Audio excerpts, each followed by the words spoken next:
Imagine this. You've just bought your dream house. Your partner is glowing with happiness, and you're about to become a parent for the first time. Everything should feel perfect, right?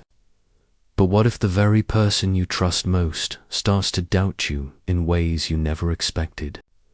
That's where my story begins.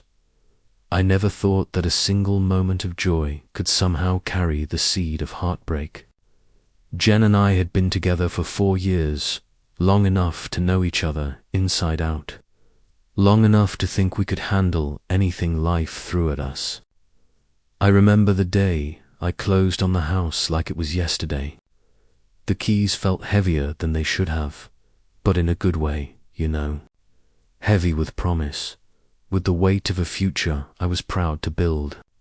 And Jen, she was radiant, pregnant with our first child, her eyes shining with excitement, completely unaware that life sometimes has a way of twisting the happiest moments into tests of patience, trust, and love.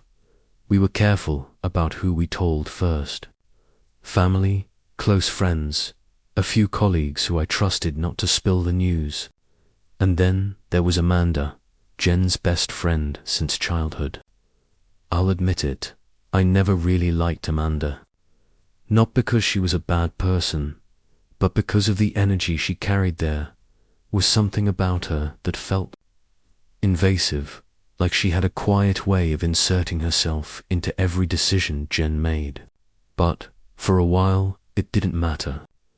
Amanda lived across the country, and the distance kept her influence minimal.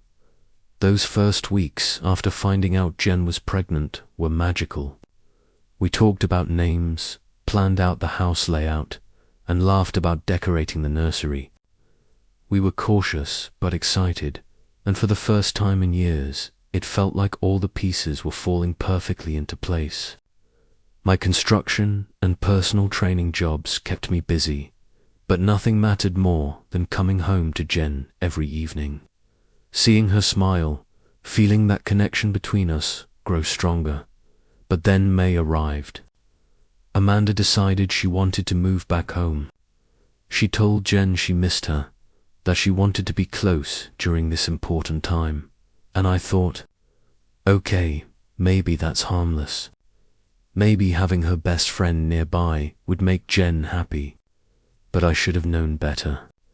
There's a saying, some people bring out the best in you. Some people bring out the worst. Amanda, she had a knack for the worst.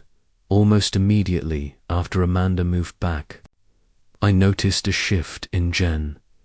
Subtle things, at first a pause when she looked at me. A little frown I didn't understand. Small questions about where I was and what I was doing. Nothing alarming, just tiny cracks forming in the foundation we had built together. And then came the requests.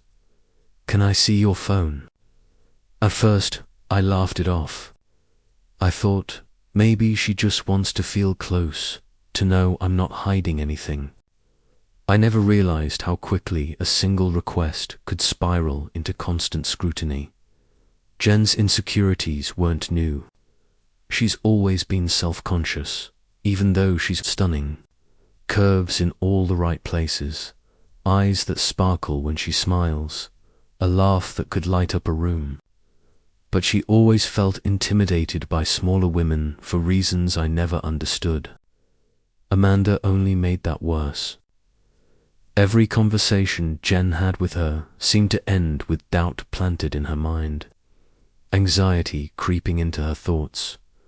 I tried to talk to her about it. Jen, we've never been the type to track each other or go through phones. It's a red flag to me. I trust you, and I need you to trust me too. At first, she brushed it off. She said she was just curious, that she wanted reassurance. I believed her at least for a little while, but every day the requests came more frequently, and each time the tension grew. And the thing about trust is, it's fragile. Once it starts to crack, it's hard to ignore. I felt hurt, frustrated, and increasingly powerless. I didn't want to fight with her, but it felt like I was being dragged into battles I never asked for. Battles that had nothing to do with me, everything to do with the doubts Amanda had sown into Jen's mind. Looking back, that was the first sign that our perfect life wasn't as perfect as I had imagined. That even the happiest moments can carry the seeds of future heartbreak if the people around you aren't careful. I didn't know it then, but the next few months would test everything I thought I knew about love, loyalty, and the kind of boundaries that are essential to survive a relationship when insecurities and outside influence collide. And as I watched Jen smile that evening, oblivious to the storm brewing just beneath the surface, I told myself, I have to hold on for our child, for our home, for the family I thought we were building. But how long can I survive when trust starts to crumble before my eyes? The first few weeks after Amanda moved back were strange. Jen started acting in ways I hadn't seen before. At first, I thought maybe I was overreacting. She was probably just a little anxious. But soon, the tiny cracks I had noticed before began to widen. One evening, after I'd put down my tools following a long day on the construction site, Jen looked at me differently. Her eyes weren't just observing, they were searching, scrutinizing. Like she was looking for something I wasn't even aware of. "Where did you go today?" she asked. On the surface, it sounded normal, but there was a tone in her voice, soft yet suspicious. I laughed it off, trying to reassure her. Work, like every day. Nothing to worry about. But Jen frowned, and I felt this weird energy between us. Amanda had planted a seed of doubt, subtle at first, but strong enough to feel. Amanda's return was perfect on the surface. She looked just like the childhood best friend Jen had always known. But I quickly realized she wasn't just a harmless presence. Amanda had a way of filling the empty spaces in Jen's mind with ideas that made her question herself and me. "Are you sure? He's telling the truth, right? Or maybe he's hiding something from you." These seemingly small comments were like tiny bombs, quietly exploding in Jen's mind. Jen started looking at me differently. We had never been the type of couple to track each other or go through phones. We trusted each other. But now, she kept asking, "Can I see your phone?" "I just want to be sure." The first time, I thought, okay, she's worried. I agreed. I opened my phone, and nothing. No suspicious messages, no secret calls, nothing. Just peace in my phone history. But peace wasn't enough for Jen. Her anxiety grew, and her requests became more frequent, more insistent, and Amanda was always there, like a silent advisor in her ear. I felt pulled into a game with rules that weren't fair. Every glance from Jen felt like judgment. Every question about my phone made my heart tighten. I tried to stay calm, to talk it through. "Jen, you need to understand something. I've never wanted to check your phone, and I don't want you checking mine. We've built our relationship on trust. This is normal, healthy. I need you to trust me, just like I trust you." Jen stayed silent, but the worry in her eyes lingered. Amanda smiled, like she had planted a little seed in Jen's mind and was waiting to see it grow. Jen's psychology at this point was complex. She loved me, feared losing me, and didn't want to disappoint Amanda. The mix of love, anxiety, and influence from her best friend made her extremely vulnerable and easily guided. And me, I felt like I was losing control of our relationship not because I was weak, but because outside interference was feeding insecurities that were already there. One evening, after dinner, Jen asked to see my phone again. I sighed, exhausted. Jen, why do you need to do this again? I just told you. I have nothing to hide. She stayed quiet, staring at the dim light in the room, and whispered, tense but soft, "Are you sure? Just once, please, promise." I knew this was a turning point.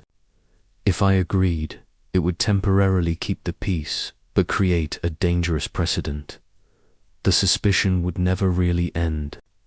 If I refused, Jen would feel hurt, betrayed, and Amanda would likely view me as the enemy. I went with a middle ground. I let her look, but in my mind, I promised this would be the last time and that we needed to take this seriously by going to counseling to rebuild. Trust. The tension when I handed Jen my phone was almost tangible. I felt part of my heart tighten, scared of what would happen next. As she scrolled through apps and read messages, I sat silently, barely daring to breathe. And, as expected, nothing. The room was silent except for our steady breaths, but it was a false calm. After that night, Jen occasionally gave me that same scrutinizing look, and Amanda was always there, reminding her of the what-ifs she had never witnessed firsthand. I could feel we were standing at the edge of a storm, and I didn't know when it would hit. Day by day, my joy was being edged out by anxiety. I loved Jen. I was excited about our baby, but my trust was being tested in ways I had never imagined. Amanda had become a silent shadow in our relationship, planting doubts that wouldn't easily go away. And I couldn't help but wonder, had Amanda's return marked the start of a chain reaction of trouble that I couldn't escape? That night, lying in bed, watching Jen sleep, I told myself, I have to protect our peace. But how can I, when the person I trust most is being guided by someone else? Can trust hold, or will it shatter before my eyes? After that first night of false calm, I thought maybe things would settle. I mean, we'd talked, we'd established boundaries, right? But boundaries only work if both sides respect the man. That's where things started to unravel. Jen's requests became more frequent. At first, it was once or twice a week, then every day, then multiple times a day. Each time, I felt my patience stretch thinner and thinner. My mind kept spinning with the same question. How did we go from happiness and excitement to this constant tension? Amanda was always there, whispering the right words, planting seeds of doubt like some kind of relationship saboteur. "You deserve to know," she'd say. "It's not suspicious, it's just being safe." Jen clung to that logic, and it began to dictate our lives. One afternoon, I was at the gym, finishing a client session, when Jen texted, "I need to see your phone tonight. I can't stop thinking." I paused, staring at the screen. I knew this was more than a harmless request. I could feel this was spiraling. That night, as I walked through the door, I saw her sitting on the couch, phone in hand, her posture tense. "Let's just get this over with," I said quietly. I handed her my phone, trying to mask the frustration bubbling under the surface. She scrolled. She checked messages, emails, apps. Nothing, absolutely nothing. And yet, her frown didn't leave her face. Amanda sat nearby, sipping her tea, casually observing, her presence a silent pressure on both of us. I finally spoke up. "Jen, this is the last time. If you see nothing again, we have to do two things. 1. Counseling together. 2. You need some space from Amanda. This back and forth is killing us." She hesitated. I could see the internal struggle, love, fear, and the lingering influence of Amanda. But eventually, she nodded. I wanted to believe her. I truly did. For a brief moment, it felt like maybe we were on the right track. But old patterns die hard, and Amanda's influence was still a shadow over Jen. Within days, she backtracked on her promise. No counseling, and she didn't limit her contact with Amanda. I felt betrayed, but more than that, I felt helpless. I loved Jen. I was excited about our baby, but real trust was slipping through my fingers, and I didn't know how to get it back. I tried reasoning. Jen, we agreed. You saw my phone. You know there's nothing. This needs to stop, for us and for our baby. Her eyes watered slightly. I know, I can't help it. I could hear Amanda's influence behind those words, and my chest tightened. It wasn't just about the phone anymore. It was about control, boundaries, and the subtle ways external voices can undermine even the strongest relationships. Every time Jen checked my phone, I felt invisible judgment pressing down on me. I couldn't breathe fully in my own home. I started sleeping on the couch some nights, just to escape the tension. The house we'd worked so hard to prepare for our future, our baby, our life together, suddenly felt like a cage. And Amanda, she was always there, a constant reminder that the trust we'd built could be eroded in hours, maybe minutes. But one night, I tried a new approach. I sat down with Jen, took her hands in mine, and said, "Listen, I love you. I want us to be happy. But this has to end. We either go to counseling together and give this relationship a chance, or I can't stay here. I can't live like this." She nodded, tearfully. I could see the conflict in her eyes, the love she had for me, the fear of losing Amanda's approval, and the anxiety that had been building for months. It was like watching someone being pulled in two directions, and I felt powerless to stop it. Days passed. Jen didn't make an appointment for counseling. She didn't take a step back from Amanda. And I realized something I'd been avoiding. Love alone isn't enough when trust is broken repeatedly. Boundaries are essential, and if one person refuses to respect them, the relationship begins to collapse under its own weight. I started packing a few things, quietly. Not because I wanted to hurt Jen, but because I needed to survive.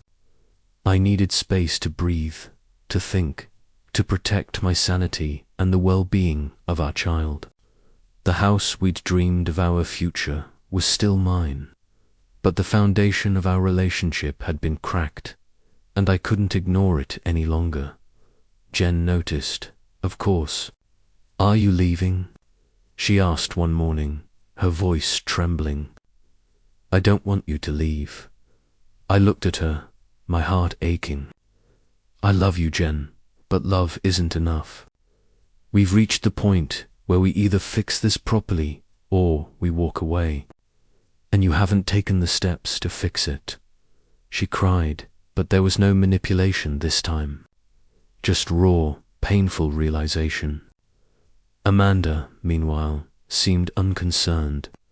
Her presence a silent accusation toward me, as if the responsibility for all of this lay on my shoulders alone. I moved out within the week. Temporary housing with a friend until the renovations on the house were done. Jen would likely move in with her mother. Not ideal given the limited space, but it was the reality. And yet, despite the anger, the betrayal, the frustration, I still worried about her and our child. I still loved Jen, but I had reached my limit. That was the point I realized a harsh truth. Sometimes, the people you love the most can hurt you the deepest. Not because they mean to, but because outside influences, insecurities, and unhealed fears can turn love into doubt. and doubt into a chain reaction that destroys everything you've built. And even now, months later, I think about that night when Jen scrolled through my phone. I wonder if there's a way to rebuild what was lost, or if some cracks are simply too deep to mend. But I also know this: protecting yourself, your sanity, and your child must come first, even when it's the hardest decision you've ever made. The days after I moved out were quiet, but not the comforting kind of quiet I had hoped for. It was heavy, empty, full of memories of arguments, scrutinizing glances, and promises broken. Every time I returned to the old house to check on renovations, I'd see Jen standing there, eyes red, torn between wanting to find me and feeling uncertain. I thought distance might help her see things clearly, that without me around every day, she'd realize the endless checking, the refusal to follow through on counseling, and the closeness with Amanda were unacceptable. But distance didn't clarify anything. It only amplified her anxiety. One evening, Jen called me. Her voice trembled, caught between regret and anger. Can you come over for a bit? We need to talk." I knew going back could mean repeating old patterns. Yet love for her and the baby made my heart ache. I agreed to meet her at a nearby coffee shop. Sitting across from each other, the tension was palpable. Jen spoke of her fears, the feeling of being abandoned, and Amanda of the things Amanda had said that made her doubt me. I listened silently, occasionally nodding, but inside, I knew if she continued to refuse counseling and maintained her closeness with Amanda, there was no going back to normal. Then she said the words that froze me in place. I just can't completely step away from Amanda. She's been my best friend since childhood. I can't do it. A chill ran down my spine. The promise about keeping distance from Amanda, something we had both agreed on, was broken in an instant. My chest tightened. Jen, do you understand? This isn't just about Amanda. It's about us, about our baby, about trust. If you won't respect basic boundaries, I can't stay here. My voice shook but was firm. I had to be strong for me and for our child, she cried. The tears streamed down her face, but it wasn't the cute, tender kind of crying. This was heartbreak, torn between love and fear of loss. I reached for her hand, but it felt like touching an invisible wall. I loved her, yes, but I couldn't break my own boundaries to keep living in doubt. The next day, I packed most of my things and moved temporarily to a friend's place. The house we had dreamed about our future felt cold and empty. Jen would have to live with her mother while waiting for the house to be ready. Not ideal, but reality. And still, despite the anger, the betrayal, and the frustration, I worried for her and our baby. I still loved Jen, but I had reached my limit. In the following weeks, tension lingered like a storm cloud. I heard from friends that Jen was still in constant contact with Amanda, that doubts were creeping back into her mind. I had no ability to intervene anymore. The pain mixed with worry for our child and our future was relentless. But in that pain, I also realized something. Sometimes, loving someone deeply isn't enough to save everything. Love needs trust, respect for boundaries, and maturity. When one person refuses to walk that path, the relationship slowly collapses under its own weight. Sitting alone in the empty room, looking at the small items Jen and I had carefully chosen together, I told myself, this is the right move. Painful, yes, but right. We can still love each other, but first, we need to learn to trust, to respect, to grow. No one can force that, not even love. And in that moment, I understood that leaving wasn't giving up. It was the only way to create a chance for both of us to grow, for our baby to be born into an environment with at least some peace of mind, and for us to eventually rebuild the trust that had been tested beyond its limits. Moving out should have brought relief. At least, that's what I had hoped. But life isn't that simple, especially when love, betrayal, and a pregnancy are tangled together in a small town where everyone knows everyone. The first few days at my friend's place were a strange mix of calm and chaos. On the surface, everything was quiet. No arguments, no accusatory glances, no constant phone checking. Yet, inside me, there was this gnawing unease. Every vibration of my phone made me tense. Every message from Jen was a reminder that our story wasn't over, and that it might never truly be normal again. She texted first, "Can we talk?" That message alone made my chest tighten. I wanted to respond, but I knew I had to be careful. The rules were clear. No jumping back into old patterns.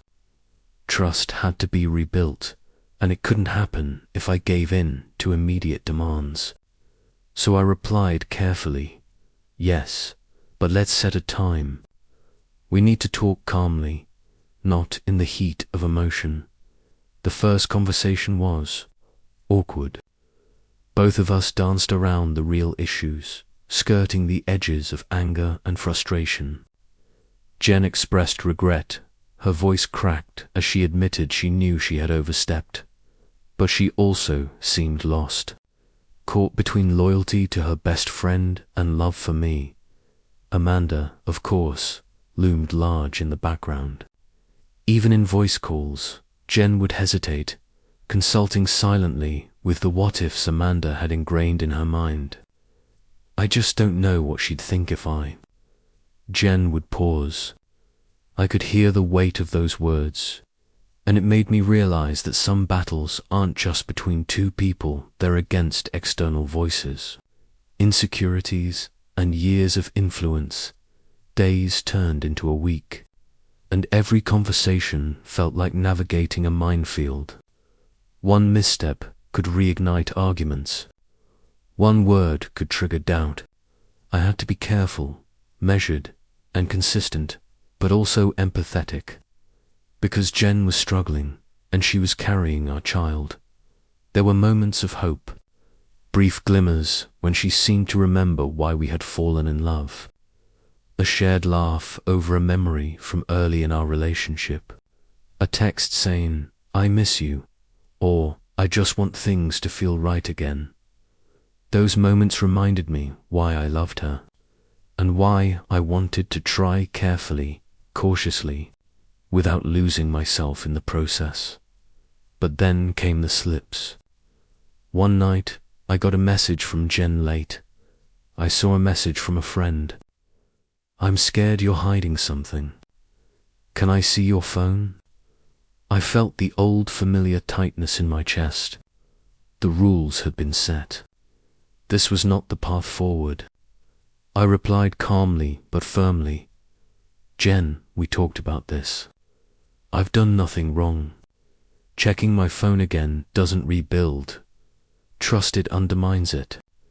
We need counseling before this can happen again." Her reply was immediate and emotional. I know. I just can't help it. I'm scared. I don't want to lose you, or the baby, or us." And there it was, the push-pull of love and fear, of desire and insecurity, of devotion and doubt. I understood her, yet I also knew that caving in would only prolong the cycle. I suggested counseling again, emphasizing that it wasn't a punishment, it was a tool to rebuild what had been broken. I proposed individual counseling for her, couples counseling for both of us.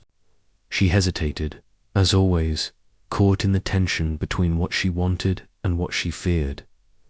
Meanwhile, life went on.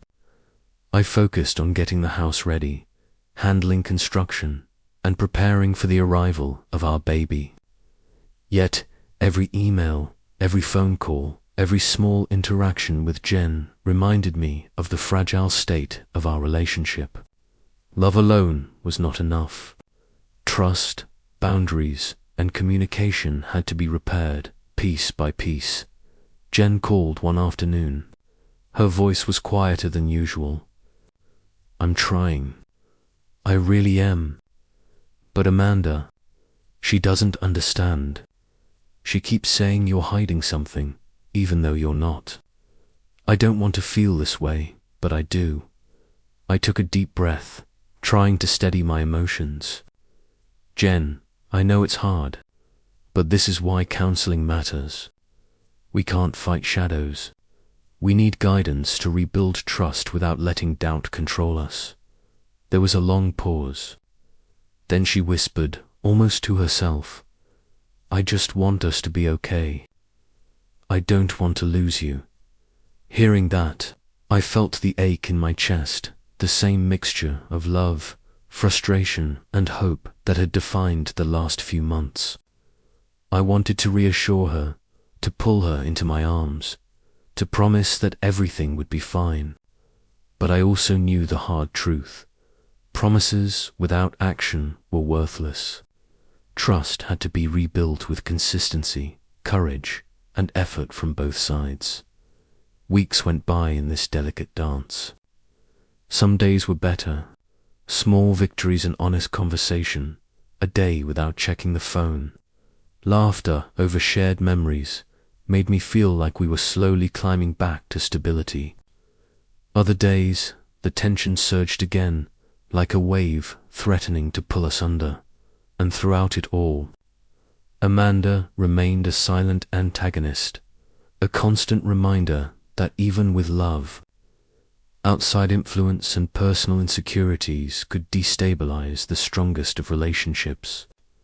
I realized that the battle wasn't just between Jen and Mitt, it was a fight against patterns, fears, and voices that neither of us had control over. But in that struggle, I learned something vital. Patience, boundaries, and clear communication weren't signs of weakness, they were lifelines. And even in the face of fear, doubt, and external interference, it was possible to rebuild a connection if both people were willing to commit to honesty, counseling, and true reflection. By the end of the month, we had scheduled our first counseling session together, and Jen had agreed to start individual sessions. It wasn't a miracle, fix it wouldn't erase months of stress, suspicion, and heartbreak, but it was a first step, a glimmer of hope that maybe, just maybe, we could rebuild trust before the baby arrived. Sitting alone one evening, I reflected on the chaos, the heartbreak, and the love that still lingered. It was messy, painful, and far from perfect, but it was real. And for the first time in weeks, I allowed myself to hope that love, when paired with effort and boundaries, could survive even the deepest cracks. Moving out should have brought relief. At least, that's what I had hoped. But life isn't that simple, especially when love, betrayal, and a pregnancy are tangled together in a small town where everyone knows everyone. The first few days at my friend's place were a strange mix of calm and chaos. On the surface, everything was quiet. No arguments, no accusatory glances, no constant phone checking. Yet, inside me, there was this gnawing unease. Every vibration of my phone made me tense.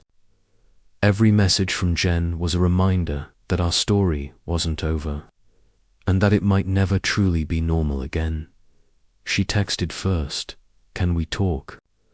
That message alone made my chest tighten. I wanted to respond, but I knew I had to be careful. The rules were clear. No jumping back into old patterns. Trust had to be rebuilt, and it couldn't happen if I gave in to immediate demands. So I replied carefully, "Yes, but let's set a time. We need to talk calmly, not in the heat of emotion." The first conversation was awkward. Both of us danced around the real issues, skirting the edges of anger and frustration. Jen expressed regret. Her voice cracked as she admitted she knew she had overstepped. But she also seemed lost, caught between loyalty to her best friend and love for me. Amanda, of course, loomed large in the background. Even in voice calls, Jen would hesitate, consulting silently with the what-ifs Amanda had ingrained in her mind. "I just don't know what she'd think if I..." Jen would pause. I could hear the weight of those words, and it made me realize that some battles aren't just between two people, they're against external voices, insecurities, and years of influence. Days turned into a week, and every conversation felt like navigating a minefield. One misstep could reignite arguments. One word could trigger doubt. I had to be careful, measured, and consistent, but also empathetic. Because Jen was struggling, and she was carrying our child. There were moments of hope, brief glimmers when she seemed to remember why we had fallen in love. A shared laugh over a memory from early in our relationship. A text saying, "I miss you," or "I just want things to feel right again." Those moments reminded me why I loved her, and why I wanted to try carefully, cautiously, without losing myself in the process. But then came the slips. One night, I got a message from Jen late. I saw a message from a friend. "I'm scared you're hiding something. Can I see your phone?" I felt the old familiar tightness in my chest. The rules had been set. This was not the path forward. I replied calmly but firmly, "Jen, we talked about this. I've done nothing wrong. Checking my phone again doesn't rebuild. Trust, it undermines it. We need counseling before this can happen again." Her reply was immediate and emotional. I know. I just can't help it. I'm scared. I don't want to lose you, or the baby, or us." And there it was, the push-pull of love and fear, of desire and insecurity, of devotion and doubt. I understood her, yet I also knew that caving in would only prolong the cycle. I suggested counseling again, emphasizing that it wasn't a punishment, it was a tool to rebuild what had been broken. I proposed individual counseling for her, couples counseling for both of us. She hesitated, as always, caught in the tension between what she wanted and what she feared. Meanwhile, life went on. I focused on getting the house ready, handling construction, and preparing for the arrival of our baby. Yet, every email, every phone call, every small interaction with Jen reminded me of the fragile state of our relationship. Love alone was not enough. Trust, boundaries, and communication had to be repaired, piece by piece. Jen called one afternoon. Her voice was quieter than usual. "I'm trying. I really am. But Amanda, she doesn't understand. She keeps saying you're hiding something, even though you're not. I don't want to feel this way, but I do." I took a deep breath, trying to steady my emotions. "Jen, I know it's hard, but this is why counseling matters. We can't fight shadows. We need guidance to rebuild trust without letting doubt control us." There was a long pause. Then she whispered, almost to herself, "I just want us to be okay. I don't want to lose you." Hearing that, I felt the ache in my chest, the same mixture of love, frustration, and hope that had defined the last few months. I wanted to reassure her, to pull her into my arms, to promise that everything would be fine. But I also knew the hard truth. Promises without action were worthless. Trust had to be rebuilt with consistency, courage, and effort from both sides. Weeks went by in this delicate dance. Some days were better. Small victories and honest conversation, a day without checking the phone. Laughter over shared memories made me feel like we were slowly climbing back to stability. Other days, the tension surged again, like a wave threatening to pull us under. And throughout it all, Amanda remained a silent antagonist, a constant reminder that even with love, outside influence and personal insecurities could destabilize the strongest of relationships. I realized that the battle wasn't just between Jen and Mitt, was a fight against patterns, fears, and voices that neither of us had control over. But in that struggle, I learned something vital. Patience, boundaries, and clear communication weren't signs of weakness, they were lifelines. And even in the face of fear, doubt, and external interference, it was possible to rebuild a connection if both people were willing to commit to honesty, counseling, and true reflection. By the end of the month, we had scheduled our first counseling session together, and Jen had agreed to start individual sessions. It wasn't a miracle, figs it wouldn't erase months of stress, suspicion, and heartbreak, but it was a first step, a glimmer of hope that maybe, just maybe, we could rebuild trust before the baby arrived. Sitting alone one evening, I reflected on the chaos, the heartbreak, and the love that still lingered. It was messy, painful, and far from perfect, but it was real. And for the first time in weeks, I allowed myself to hope that love, when paired with effort and boundaries, could survive even the deepest cracks. The house was finally coming together, and Jen's belly was showing more with each passing week. Every time I saw her rest her hand on it, I felt the same mix of weight and relief, the heavy responsibility of fatherhood closing in, and the light flicker of hope that maybe, just maybe, we still had a chance. But storms never really disappear overnight. Our couples counseling sessions kept peeling back more layers of wounds we had both buried deep. I learned to listen instead of defend myself, and Jen slowly began admitting to fears she had never been able to name. The therapist reminded us again and again, trust isn't something that just appears. It's something you build, one action at a time, one day at a time. I took those words seriously. I started sharing my daily schedule with Jen, even the boring details.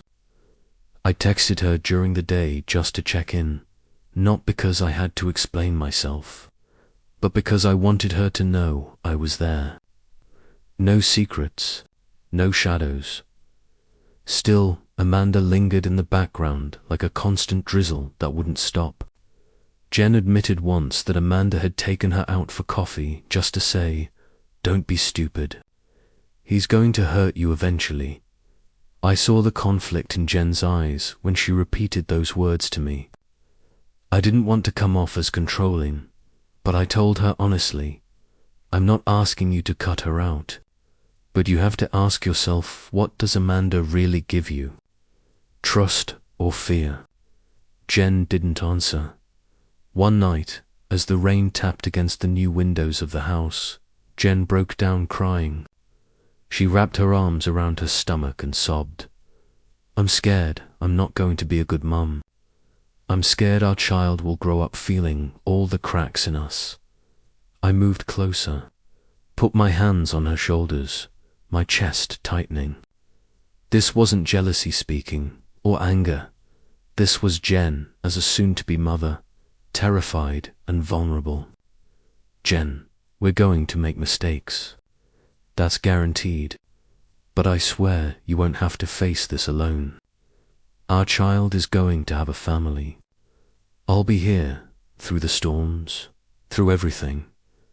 She leaned into me, and for the first time in a long time, something between us softened. The days that followed felt different. Jen started getting more involved in the house. She picked the color for the nursery, hung the curtains herself, and even smiled while I struggled to put together the crib. They were small moments, but for me, they were worth everything. And yet, peace didn't last long.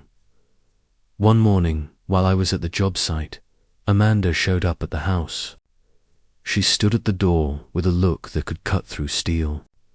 "You really think you can fool Jen forever? I know guys like you. Sooner or later, you'll break her heart." I wanted to fire back, but I remembered what the therapist said.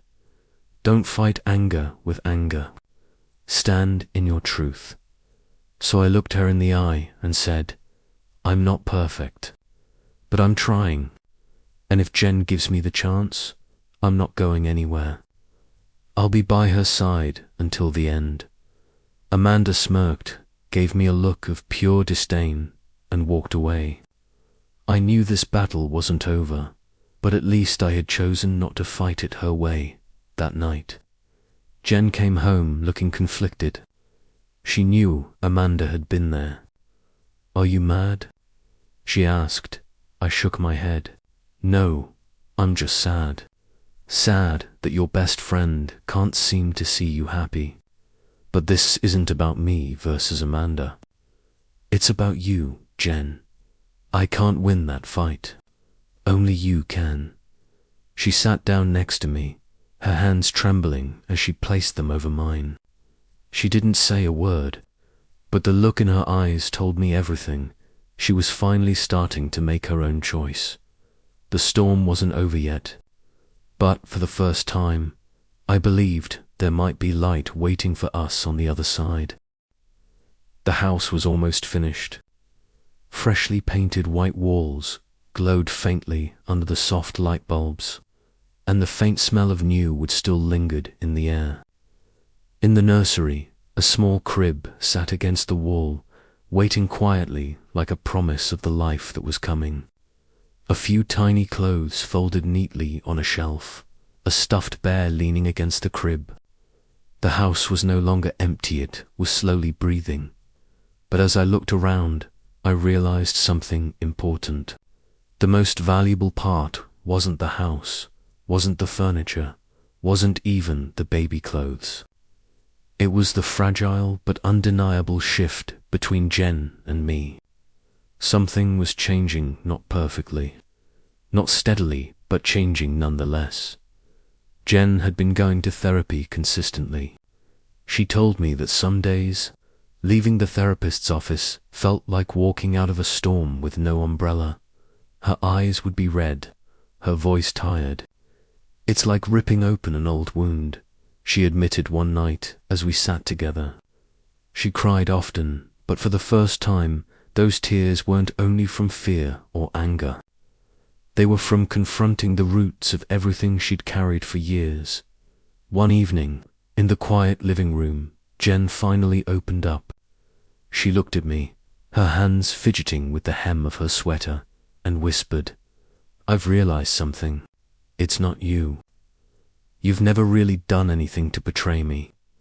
It's me. I'm afraid of being left, that fear.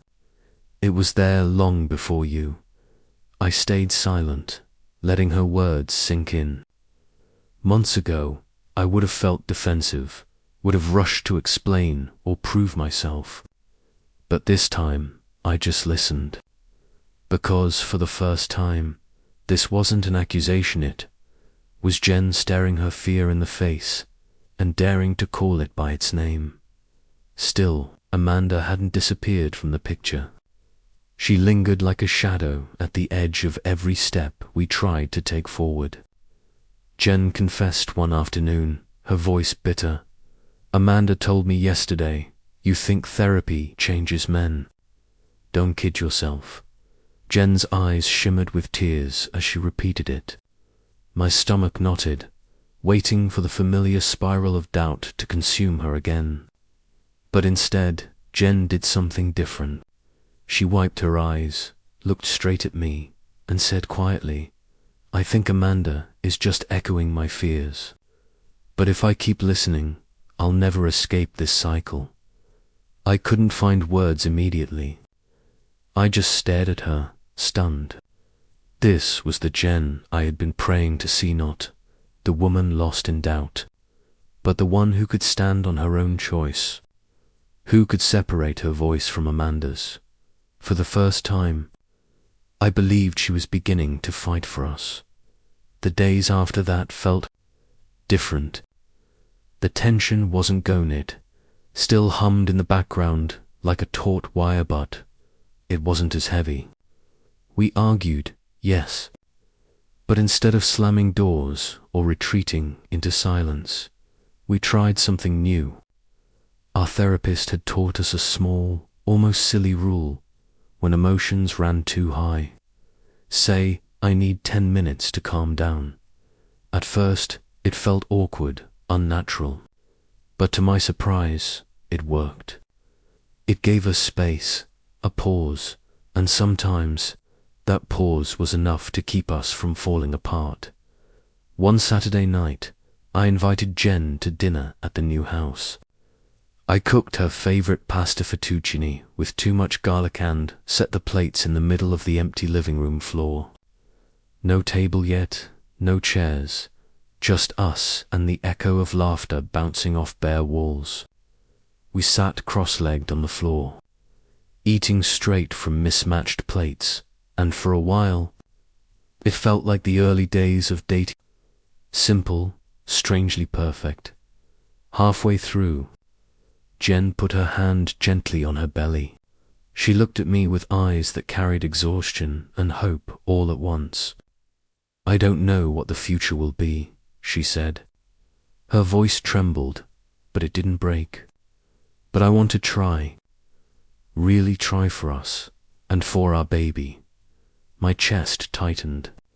It felt like every ounce of weight I'd been carrying, the sleepless nights, the arguments, the second-guessing, suddenly grew lighter in that single moment. But just when hope began to feel real, life reminded me how fragile it all was. Early one morning, as the sun barely touched the blinds, my phone buzzed. Half asleep, I grabbed it and squinted at the screen. An unknown number. The message was short, cruelly simple. "Be careful with Jen. She's not telling you everything." I froze. My heart pounded against my ribs. My mind raced in circles. Who could this be? No one outside our closest circle even had my number. Family, a friend, Amanda, or someone else entirely. I sat on the edge of the bed, staring at the words glowing on the screen. It could have been a prank. It could have been nothing. But it could also have been the one thing I hadn't prepared for, the possibility that I didn't know the whole truth. And in that moment, I realized something I hadn't wanted to admit. Rebuilding trust is never a straight path. Just when you think you've finally found your footing, a new wave comes crashing in, threatening to pull you under all over again. The moment I read that text, it felt like ice water had been poured down my spine. Just a single line, but it wouldn't stop echoing in my head. "Be careful with Jen. She's not telling you everything." I stared at the screen, my pulse hammering in my ears. Who would send something like this? Amanda, a mutual friend, or maybe just some stranger trying to stir the pot. The rest of the day, I went through the motions at work like a robot. My mind wasn't on the job, it was on that message. Part of me wanted to slam the phone down in front of Jen and demand answers, but another part was terrified. What if asking the question opened a door I couldn't close again? That evening, Jen came by the new house. She carried a small bag with her teeny baby clothes, a pair of little white shoes. She smiled softly as she placed them in the nursery. I stood behind her, feeling heavier than ever. At dinner, I tried to act normal, but Jen was sharp. She set her fork and knife down, leaned across the table, and asked, "Okay, what's going on with you? You're hiding something." For a moment, I froze. The irony hit. I was the one who got the anonymous message. Yet somehow, I was the one under interrogation. Finally, I pulled out my phone, slid it across the table. I got this earlier today." Jen's eyes scanned the text. Her face went pale. She looked up, voice trembling. "You think I sent this? You think I'd do something like that to you?" I shook my head. "I don't know. But who else could it be? Amanda, one of your friends. Who would even care enough to send me something like this?" Tears welled in Jen's eyes. She pushed back her chair and stood up, her voice breaking. "You always believe Amanda over me, don't you? Whatever she says, you swallow it whole. And now you think I'm capable of this, of playing dirty games with you." I tried to explain, but the words fell flat against her anger and her pain. She grabbed her bag, stormed out, and suddenly our house felt empty all over again. That night, I barely slept. I kept rereading the text, dissecting every word. "Not telling you everything." What did that even mean? Was Jen hiding something from me? Or was this just poison, deliberately planted to make me question her? The next day, I did something I'd never done before. I went to our therapist alone. I needed perspective. After listening quietly, she leaned forward and said, "This isn't just about the message. This is about you. You say you want to build trust, but one anonymous text is all it takes to shake you. Ask yourself, is your trust in Jen real, or is it conditional, only steady when no one challenges it?" Her words cut deep. She was right. I'd built this fragile wall of trust, but the foundation was still shaky. Later that afternoon, Jen showed up at the job site. No makeup, eyes swollen, but her voice steady. "I don't know who sent that text, but I do know this: if you don't believe in me, none of this will matter. All the work I've been doing will mean nothing." She handed me a small notebook, worn and frayed at the edges. "This is my therapy journal. Every session, I write down what I learn. I'm giving it to you because I don't want you to think I'm hiding anything. I want you to see I'm really trying." I opened it. On the first page, in her shaky handwriting, it said, "Today I learned not to let fear control me."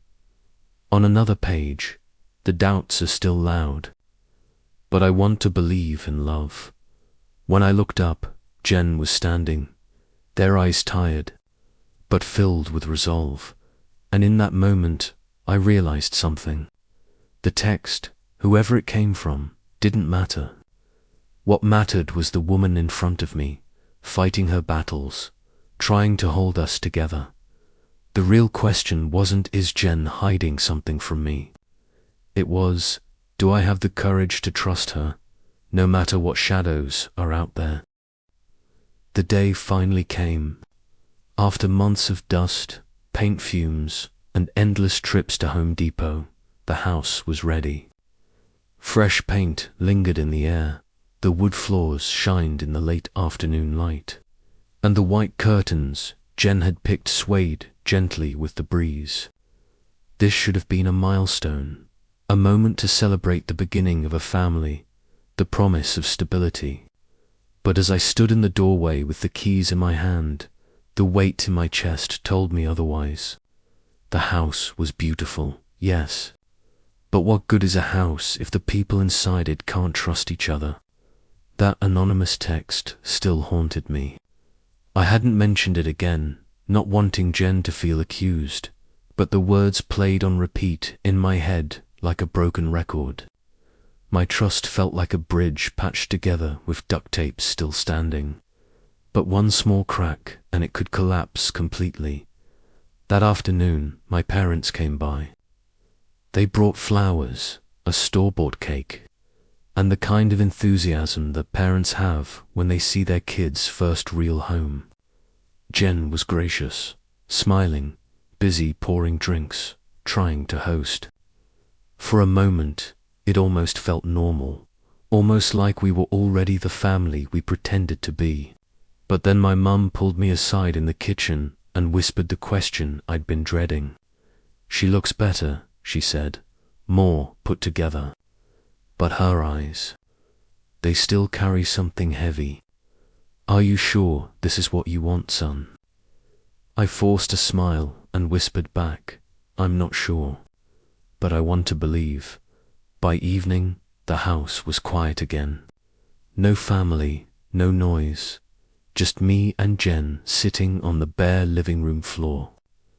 We shared a half-eaten pizza, soda cans scattered on the floor, and the hum of the refrigerator filling the silence. No furniture yet, no TV, just the two of us and the kind of silence that presses down until it's unbearable. Jen broke it first. "You're still thinking about that message, aren't you?" I froze. "How do you know?" She gave me a tired, almost bitter smile. "Because I can feel it. You look at me like you're searching for something wrong, like you're waiting for me to slip. You don't have to say it out loud, I know." I sat there, letting her words hang in the air before finally admitting the truth. "I'm scared, Jen. I'm scared everything I've worked for this house, this family, Usit, could all crumble if I put my trust in the wrong place." Her eyes met mine. They were red, worn, tired. But this time there were no tears, just determination. "You're allowed to be scared," she said. "But if you let fear run the show, we lose. Whether or not anyone cheats, whether or not anyone leaves, fear will eat us alive." She reached for my hand, placed it on her stomach where our baby was quietly growing, and whispered, "You can keep doubting me, or you can choose to believe me. But you can't do both. Our child needs a father who stands firm, not a man who keeps looking over his shoulder." Her words hit me hard, not because they were cruel, but because they were true. It wasn't just about whether Jen was trustworthy, it was about whether I had the guts to trust her. I sat there in silence, staring at my hand on her belly, feeling both terrified and strangely calm. Then I took a deep breath and finally said it. "I'll trust you. Not because everything's perfect, not because we'll never fight again, but because, if I don't, we've already lost." Jen's lips curved into a faint smile. Her shoulders softened, and she leaned into me, whispering, "Then let's start over. Right here. In this house." That night, we didn't even have a bed set up, so we dragged a mattress onto the floor. Jen curled up next to me, her hand resting on her stomach, while I stared at the ceiling, listening to the house creak and settle. It wasn't the picture-perfect dream I had. Imagine no shiny furniture, no staged nursery, no Instagram moment. But there was something raw and real about it. For once, it felt like we weren't pretending for anyone. We were just existing, broken but trying. At one point in the dark, Jen whispered, "Do you ever think about leaving? For good?" The question froze me. I swallowed hard before answering. I thought about it. More than once. But every time I picture it, I see our kid growing up without both of us under the same roof. And that hurts more than anything else. She didn't reply right away. Then she whispered, almost too softly to hear, "I don't want you to stay out of guilt. I want you to stay because you believe in me, in us." The weeks that followed weren't magical. Amanda's shadow was still there. Doubt didn't vanish overnight. Some days Jen was warm and hopeful. Other days she was distant and afraid. Counseling sessions helped, but they also ripped open wounds we'd both been ignoring for years. Still, little by little, the house started to feel like a home. Jen brought over baby clothes, picture frames, small things that filled the space with life. She would hum to herself while folding tiny onesies, and in those moments, I could see the woman I fell in love with. One evening, while painting the nursery, Jen stopped mid-stroke, turned to me, and said, "I want this room to be full of love. No yelling, no suspicion, no ghosts. Just us and our baby." I nodded, my throat tightening. "Then that's what we'll give them." I'd be lying if I said the fear disappeared. It didn't. Some nights I still lay awake, waiting for another text, waiting for Amanda to stir things up, waiting for old insecurities to creep back in. But something inside me shifted. I realized choosing trust isn't about certainty. It's about commitment. It's about saying, I know the risks, but I'm choosing this anyway. Because if I let fear dictate everything, I wouldn't just lose Jen. I'd lose the chance to be the kind of father I want to be. So as the night fell over our new home, I made my choice.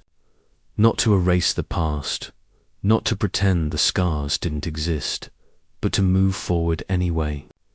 The house wasn't just drywall and paint anymore. It wasn't just a dream I bought with a mortgage.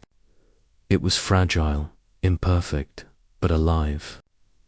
It was the place where we could fall apart and rebuild, where our love could either shatter or grow stronger.